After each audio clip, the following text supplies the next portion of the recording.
Your podcast is a powerful tool that serves your audience and your business. But how do you manage it all, bring in new listeners, and convert those listeners into customers?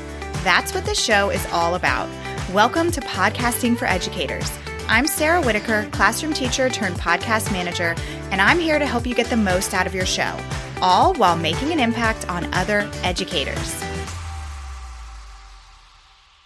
Hey there, and welcome back to another episode of Podcasting for Educators. Before we get started today, I just want to remind you that we are in the middle of Podtober. If you didn't catch last week's episode, I shared that I'm celebrating 2 years of this podcast this month, so we've got some fun things going on. I have a scorecard for you to play throughout the month that you can grab at podcastingforeducators.com/scorecard. You don't have to put your email address in to get it. It will just take you straight to the scorecard. The scorecard has a bunch of options of things you can do to earn points, and then these points translate into entries for a big giveaway that I'm doing at the end of the month. All the directions are on the scorecard, and again, you can grab it at podcastingforeducators.com/scorecard or just click the link in the show notes. Okay, now let's get into today's content. When I was a classroom teacher, one of my biggest frustrations was centered around all of the testing and the data tracking that we had to do with our students. And my frustration wasn't that we had to do these things. Obviously, we need to be monitoring our students' progress. We need to be taking data in order to figure out how we can best help our students. My frustration was that often we weren't told what the point of doing certain assessments and tracking certain data points was. More specifically, we would often give some of these assessments and then not actually do anything with the information.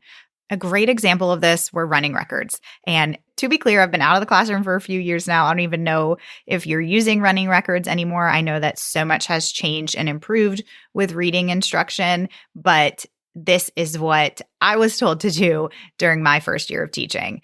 And so during my first year of teaching, I was told to take running records during small reading groups to track the progress of my readers, and then we would use that information to form our small groups. If you've done a running record before, you know that you're tracking every single word to measure the student's errors and self-corrections. Well, I was shown how to conduct one of these, but I wasn't taught how to actually analyze the results and determine what the different types of errors meant and how to then take that information and apply it to my instruction. I eventually went and did the research and figured this out on my own.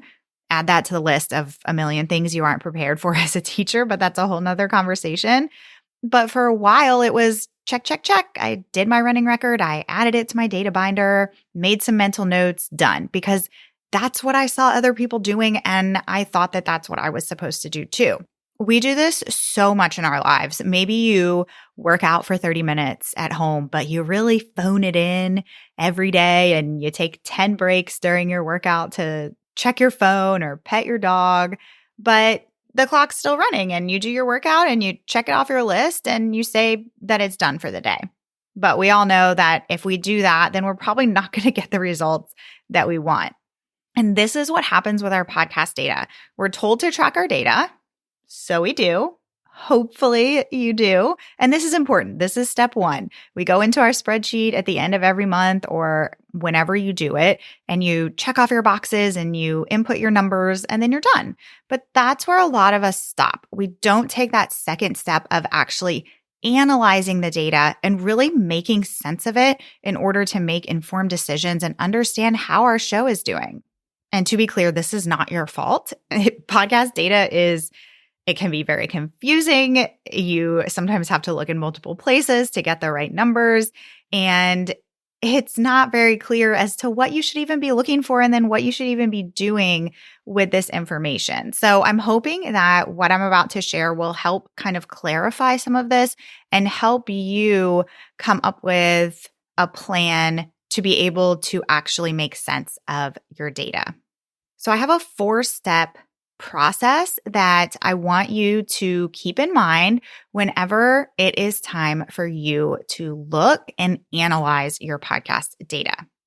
And some of it, part of this process, you might already be doing. In fact, I would bet that number 1 and 2 of this process, you probably are doing even if you don't realize it. Step number 1 is to clarify your goals. you need to really understand what you want to understand about your show.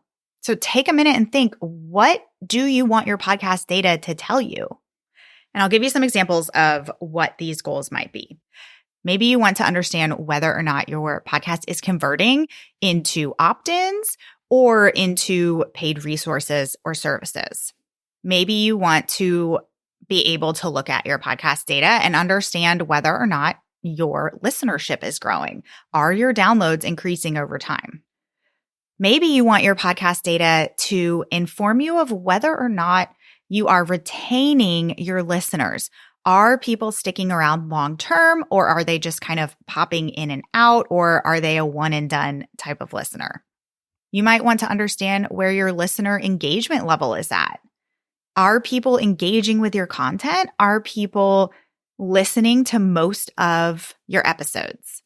And this last one is one that you might kind of glaze over, but I really want you to think about this. And that is, are you able to kind of look at your podcast data and look at your process and understand whether or not you are getting enjoyment out of your show and where your enjoyment is coming from? Okay, so that's step one. Clarify your goals. What do you want to understand about your show? What do you want your podcast data to answer for you? Number two is to track the appropriate data points that will give you the information you need in order to answer those questions, or in order to give you the information that you need to know whether or not you've reached your goals. So let's break each of those examples that I had given before down so that you know some examples of maybe what types of data points you need to be tracking in order to get this information. So if you're looking at conversions, then you need to figure out a way how you can track to understand whether or not people are converting. Are they opting into your freebies? Are they purchasing your resources or your services? And it's going to be really hard to get an exact number. So I really encourage you to let go of that thought, because it's probably not going to happen. But there are ways that you can get a general idea of what your conversion rate is. You can use things like tracking links. You can use things like customer intake forms. If you have a Facebook group, you can ask questions when people join your Facebook group about whether or not they're a podcast listener. You can pay really close attention to your sales. If you're promoting a TPT bundle that you have and you are promoting it in a 6-week podcast series that you're doing and your sales are up, well, then you can probably attribute some of that success to your podcast. You can have separate opt-in forms, set up tags in your email provider so that you can get a feel for whether or not people are converting over to email subscribers. Again, same kind of thing as I said before with the TPT bundles. If you have a freebie that you're really pushing on your podcast for an extended period of time and you're seeing those email subscribers go up, then yes, you can probably attribute some of those subscribers or most of those subscribers to your podcast. If you want to track download growth, this is pretty straightforward. You should be tracking your overall monthly downloads. You should be tracking per episode numbers. I've talked about this before in lots of previous episodes, but things like your 1-day, 7-day, 30-day, 90-day downloads per episode. So you can really see at both a show level and an episode level whether or not you're seeing growth. And I don't want you to just look at week to week or month to month. I want you to really zoom out and look at more of a year-to-year picture. And we'll talk about that more in a minute. If you want to track retention rate, you can do things like tracking the number of followers. Now, this is where it gets a little bit tricky because you kind of have to get this exact number, you really have to look at all of the different listening apps. You can go into your Apple Podcast Connect account and see the number of followers that you have. And it will even tell you how many you gained that month, how many you lost that month. You can do the same thing in Spotify. Those are probably the two apps that most of your listenership is going to come from, but there are other apps. So it is tricky, and it is an extra step to really get kind of a semi-accurate number of that, but it's worth doing. If you host inside of Captivate, which is my host of choice, it will tell you in your analytics, if you click your analytics tab, it will tell you every day what your number of unique listeners are, which would be the number of people who are listening to your podcast on any given day. If you want your data to give you information about listener engagement, here are some things that you can be tracking. You can track consumption rate inside of Apple Podcast Connect. Again, this will just be for Apple listeners, but it gives you a really good data point to see, okay, how long on average are people sticking around for this episode? Are they only listening to 5 minutes? Are they listening to 50% of the episode? Are they sticking around until the very end? You can track things like the number of messages that you get from listeners or the number of shares that you get on Instagram or Facebook or wherever, number of email replies. This is something that I think a lot of people overlook. But if you track these things, then on those days where you're feeling kind of defeated, you can look back at these numbers and think, wow, over time, this many people have engaged with me about my podcast content. Another data point for engagement would be number of ratings and reviews that you're getting on Apple Podcasts.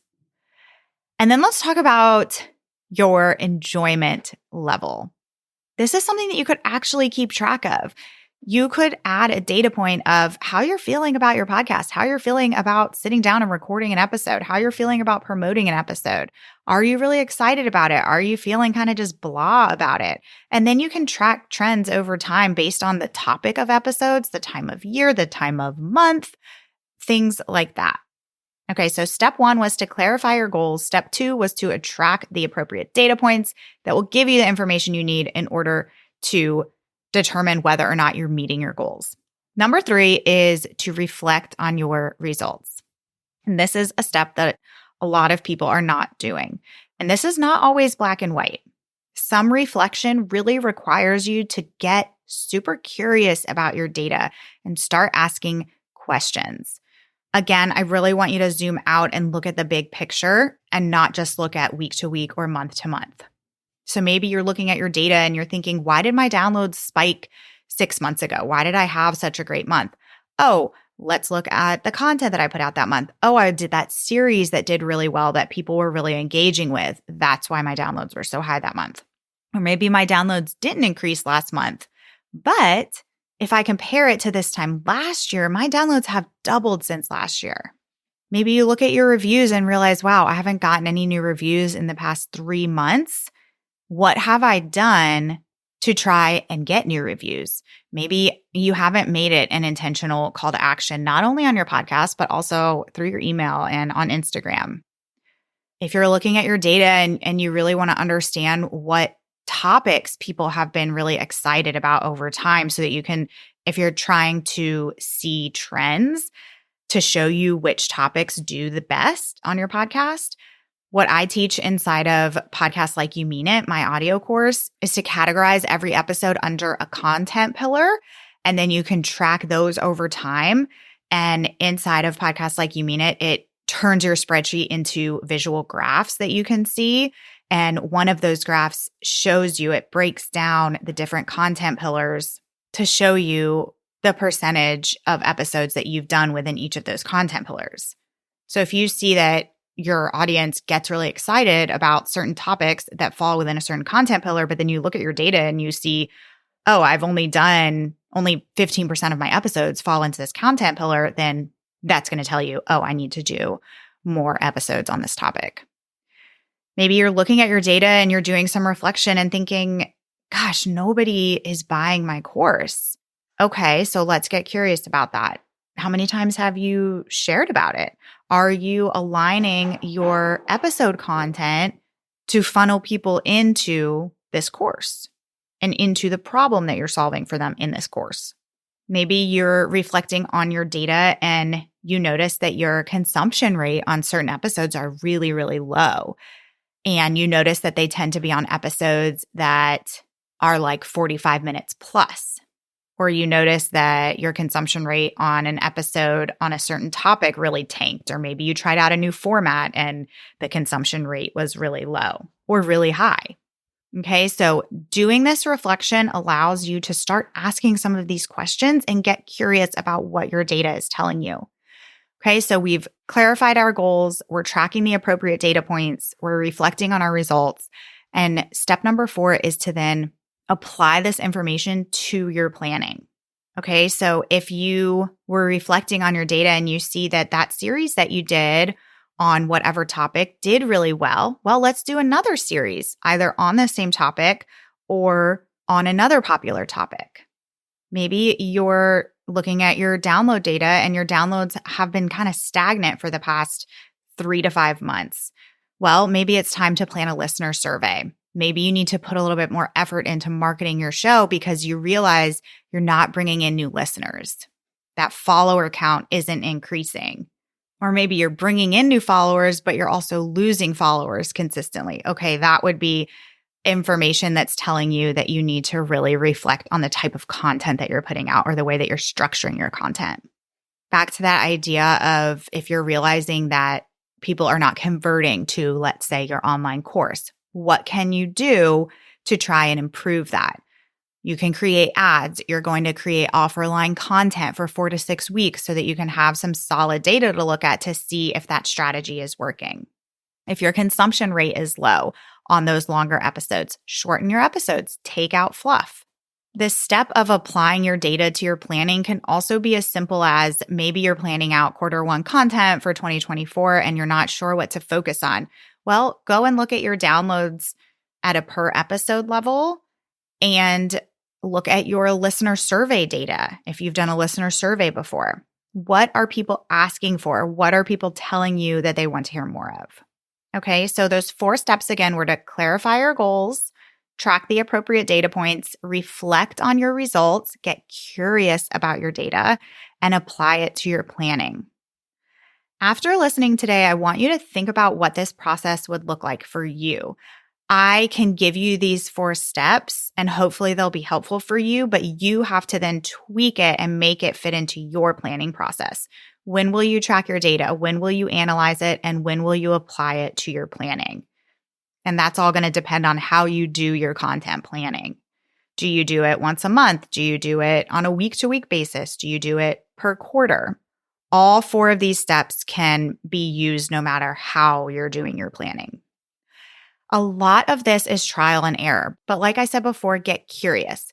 Get curious about why your downloads aren't increasing, make a plan to improve it, try it out, analyze the results, and then the cycle continues.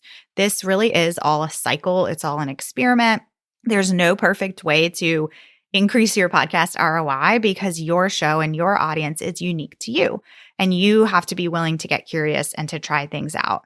And the sooner that you can be at peace with that, the sooner this can actually become fun for you. I know when I see my downloads aren't going up, I take that as a challenge to myself. And I think about how I can try something new to fix it and to reach that goal of increasing my downloads or increasing my consumption rate, whatever it is at the time. I've mentioned Podcasts Like You Mean It at least once in this episode. It really is a great resource that will help you gain some clarity about your podcast data and about how to track it on a consistent basis. It will also help walk you through how to really create podcast content that is aligned to what you are driving your listeners to when it comes to opt-ins or paid resources or services. You can learn more about that by going to podcastingforeducators.com, clicking on the courses tab, and going down to Podcasts Like You Mean It. The next time you sit down to look at your podcast data, I hope that you try out this 4-step process and that it helps you understand your podcast data a little bit better and apply it to your planning. I'll see you here next week. Thanks so much for listening to today's episode.